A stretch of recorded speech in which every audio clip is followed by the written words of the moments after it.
Hello guys, welcome back to the channel. Obviously it is the international break, so it's time to talk about England and going into our games. Obviously we've got tonight against Greece, which should be an exciting game. We'll see how it goes, obviously, but it is Thomas Tuchel's first game as well, and that's what we're here to talk about. It's like how we're feeling going into this international break. The team that's been selected to go into these games against Greece and Ireland, and how I think we'll do in these games against Greece and Ireland. Obviously we need to win both games, hopefully, to actually get back into the Nations League 8, which would be nice, you know, playing against bigger teams. That's what we need to be doing, rather than these games that just feel like qualifiers that aren't actually qualifying for anything. We don't actually do anything, we just get promoted from these games. So we need to win these games so we can get promoted back into the big games where we can actually win a trophy through the Nations League. I know people say it's just the Nations League, but I'm sure if you win it, you'd be happy enough with England winning a trophy, because it's a step in the right direction going into the World Cup. Obviously we won't be winning this one going into the World Cup, but we could win one after the World Cup though, and hopefully win the World Cup in between it.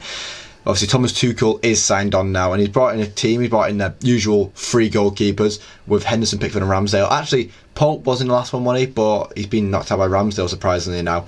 I just don't think Ramsdale is up for it to be England goalkeeper. I think Henderson, Pickford, Pope is what we should be selecting. People hate on Henderson a bit, but it doesn't matter who the other two are really, because Pickford's the main guy. It might be nice to see if Tuchel might go towards another guy like Henderson or Ramsdale, but Pickford's fine. His passing's good enough and his saves are good enough, and the way he plays in an England shirt is good enough. Obviously Trent, Colwill, Gehi, Lewis Hall, which I'm happy with seeing, Howard Bellis, Konza, Rico Lewis and Kyle Walker. You can see he's going to try and change things up here. I do think he's going to stick with that five at the back, as we all imagine, and I think we are going to see Trent and Lewis Hall actually play in them wing-back positions, and then we'll have Colwill, Konza and Gehi being our main back three, with obviously Gehi being the central one, Konza on the right, Gehi being central, Konza on the right and Colwill on the left. And I feel like that's what he'll want to go for, is because Colwill is an out-and-out left-sided centre-back and Konza is an out-and-out right-sided centre-back, while Gehi is fine playing anywhere in the defence. So I think that makes perfect sense of what he's going to be playing in these games with that five at the back. He might experiment a bit more. You know, we might see Saka actually play in that left wing back position. We don't know. Obviously midfields, we've got Bellingham, Foden, Gallagher, Morgan Gibbs White, Angel Gomez, Curtis Jones, Cole Palmer and Declan Rice. It's hard to know who's going to pick out that. It is hard to know who's going to pick out that. I think you see Cole Palmer actually play more as a forward in the roles. Like, if we're going to base it on his Chelsea team, we see Cole Palmer in the more of the roles that Mason Mount and Kai Havertz were in, with Werner being up front, Werner being Kane in this team.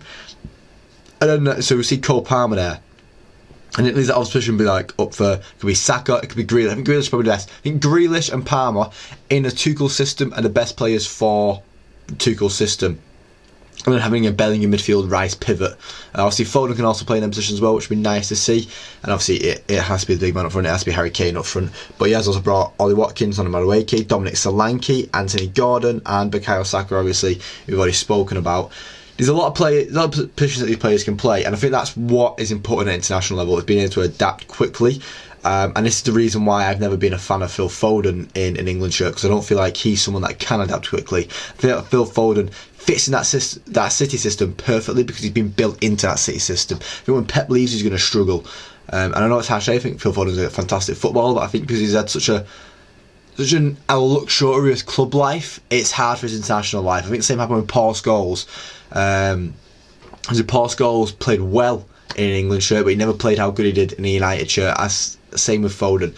He plays well in an England shirt, but he's never played up to that standard that he does in a City shirt. And I think there's reasons behind that. So for me, Foden should be playing. It should be Palmer, and potentially Bukayo Saka could play in them positions, yeah.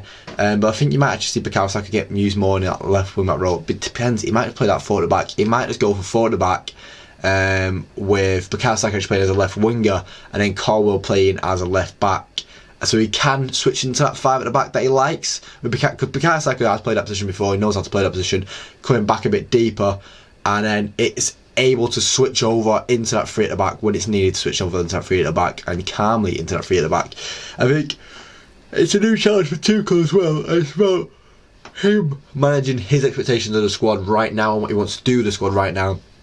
and it's going to show how hard it is to actually push his ideas into a squad. As I said, with Ruben Amorim comes Manchester United right now as well, and I'm doing the club talk for a second here, but Ruben Amorim is Ruben to playing at 3 at the back. I think players will benefit playing in the Ruben Amorim system at Manchester United to get into Tuchel's system for England. I feel like Tuchel will look at that and go, I want to use bits of that into his team. I feel like this is how we're going to connect perfectly and get United back into dominating the England squads, as it should be, really, as it should be.